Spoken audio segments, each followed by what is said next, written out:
This is his impressions. This is my Glastonbury. Multifaceted, actually, is my role, really. I have to be, first of all, I have to do 2 Radio 1 programmes. Well, I've done one of them, and I've got another one to do.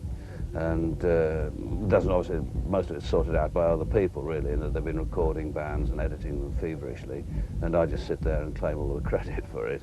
My principal role, though, is that of parent, and scattered behind me here, which they're not supposed to be there, I don't think, actually, are rows of tents, crammed with my children and their unsuitable friends.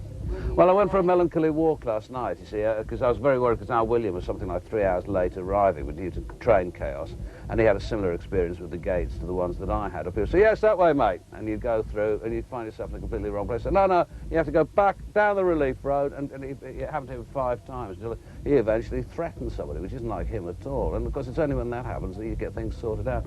So they all came wildly overexcited, and they all disappeared into the night, except for Flossie, who's 13, and her mate Zoe, who stayed in the tent.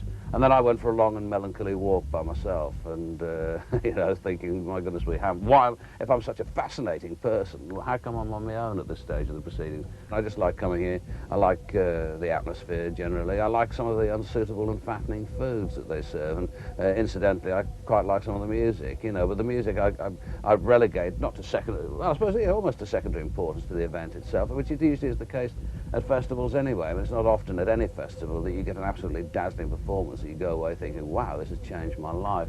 Things have changed a lot. I mean, I came to the very first one, although Michael Eavis tells me that I didn't, but I believe that I did. But I've been to the last 5, which isn't a lot, I know, but things have changed quite a bit during that time, which I've characterised, actually. It sounds like a sort of rather flippant thing to say, but it's true, in that you now encounter people backstage who are wearing aftershave. I don't wake up in the morning and think, wow, it's the 25th anniversary of Glastonbury. I mean, not completely without nostalgia, you know. I don't sit and listen to Beatles records and think about when I was thinner and taller and had more hair and all of those things.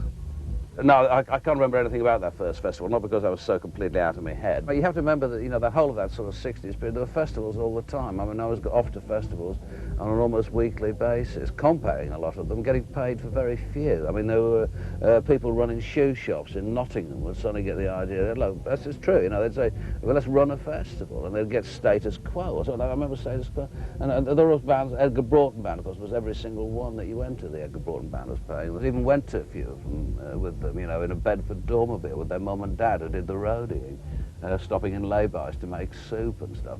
I mean, that's the whole point of festivals in the first place, I think, was to give you a sense of community, you know, that even if the music was crap and the weather was awful and the toilets were nauseating, you could feel that you were part of a kind of community. It's all right, you know, they come and put you in this caravan, which is not unpleasant, and there's no money in it, you know. It's not people think, well, I bet you're getting a couple of grand, John, you know, but what I get is free admission for the children and the use of this caravan, and Chris Evans, I think, gets Blenheim Palace.